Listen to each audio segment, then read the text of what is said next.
dad, I used to call him Baba, visited us one summer when we were living in Himachal, in a small town in North India. Now, our town was littered with wild mango trees, and that summer, all of the trees were bearing fruit. Baba loved mangoes, or I think he loved that the mangoes were free. But bear in mind that the free mangoes were hard to reach. So this is during my early childhood years. I would sometimes climb onto his shoulders, or we would throw stones at the branches, but usually in vain. Then one morning there was a storm, like think Typhoon 3. So Baba had an idea. He grabbed the sack in one hand, me in the other hand, and we rushed out. We rushed out to go to the trees and collect the mangoes that the storm would have knocked off. We ran from tree to tree, gathering mangoes of varying ripeness. I found a green one. Baba said, "This green one is going to be perfect for pickles. You see, your Amma is going to love them." Then he found an orange one. "Look, this one we can just squeeze and pulp the juice with our own hands." He was so excited. And I was excited too. But as the storm grew stronger and our sack grew heavier, it was time for us to go back home. So Baba swung the sack onto his shoulder and hoisted me on the other shoulder. Now, I was a chubby 5-year-old, and Baba was a lean man. But he had a lot of experience carrying things on his back. See, Baba used to sell bath towels at a bazaar in Delhi. He didn't have a shop, so he would carry the towels on his back in a sack and then set them up on a pavement in the busy bazaar. And then at the end of the day, he would carry back the unsold bath towels on his back. So I trusted him to get us home safely. Needless to say, he did, and we delighted the full family with free mangoes of different colors and sizes. So this was actually the first memory that popped in my head when about 20 or so years later, I heard the news of him passing away. At that point, Baba was over 90. He'd been largely bedridden for a few years, so the news didn't come as a shock.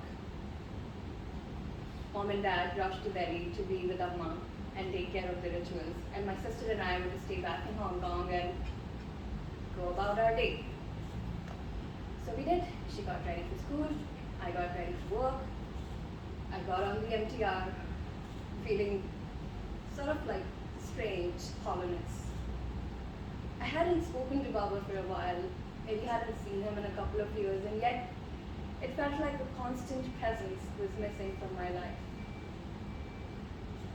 Now, I felt strange about this because it's not like my relationship with Baba had remained as it was in my earliest memories of him. No.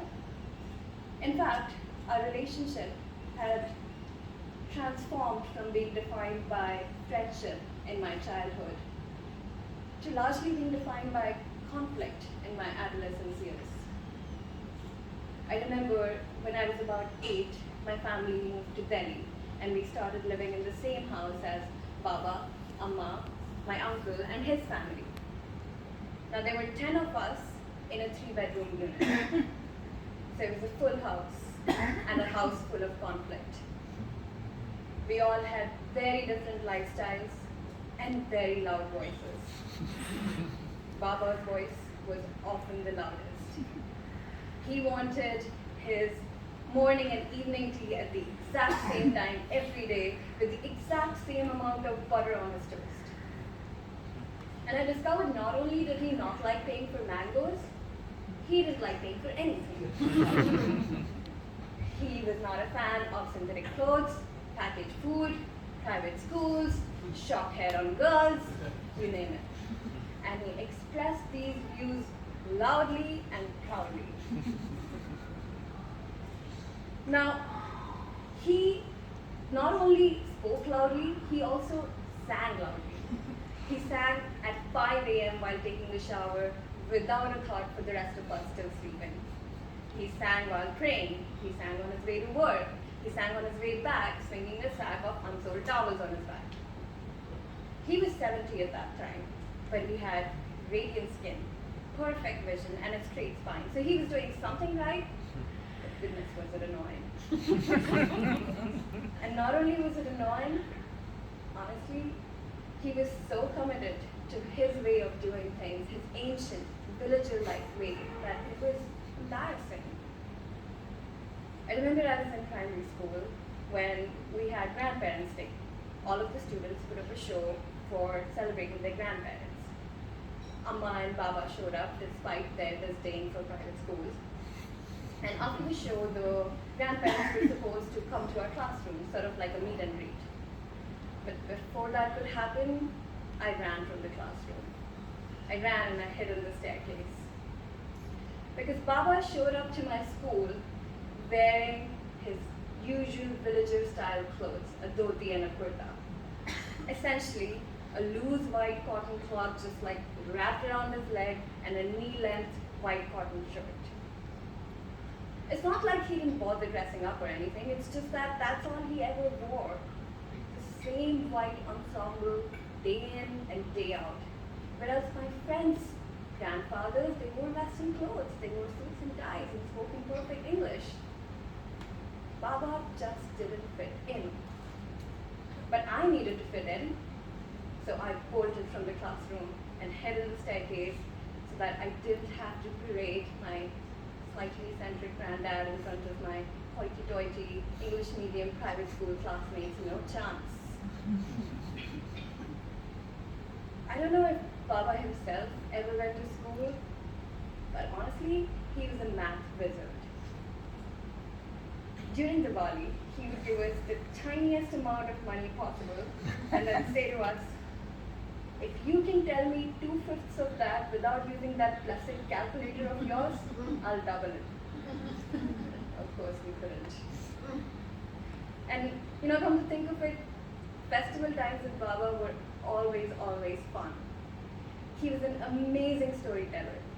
He would always have new stories to share with us from the epics of Hindu mythology like the Ramayana, Mahabharata, Bhagavad Gita.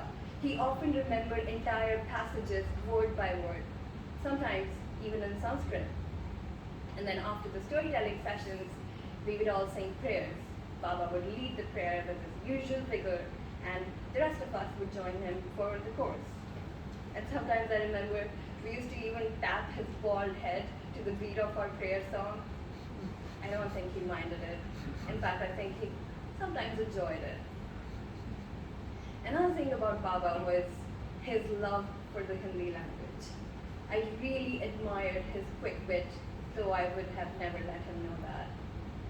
If I didn't do my homework, he would have a doha or a couplet ready for me. Kaal kare so aaj kare so ab. If I yelled at my mom, he would say, Aisi bani boliye, man ka aapa khoye. I think our love and appreciation for Hindi language is definitely one of our inheritance from him. I was in high school when my family moved to Hong Kong, and then our visits back to Delhi were infrequent. We did speak to Baba and Amma occasionally, and especially during festival times. But that was it.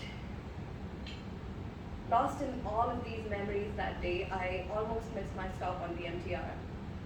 But as I got off at Shangwan, I probed my memories just one more time to recall the last interaction I had with Baba. I couldn't. I think it must have been the usual call to wish him Happy Holi or Happy Diwali. He would have asked when I planned to get married. I would have pretended like the network was bad and then passed the phone to Mom. Well, that's that, I thought. And then resolved to carry on with my day. As I got to work, my manager greeted me.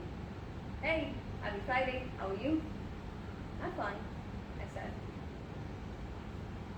But then, after a brief pause, I heard myself say, actually, I'm not. My granddad passed away this morning. My manager got up, came to me and gave me a hug. I'm sorry, she said. Were you too close?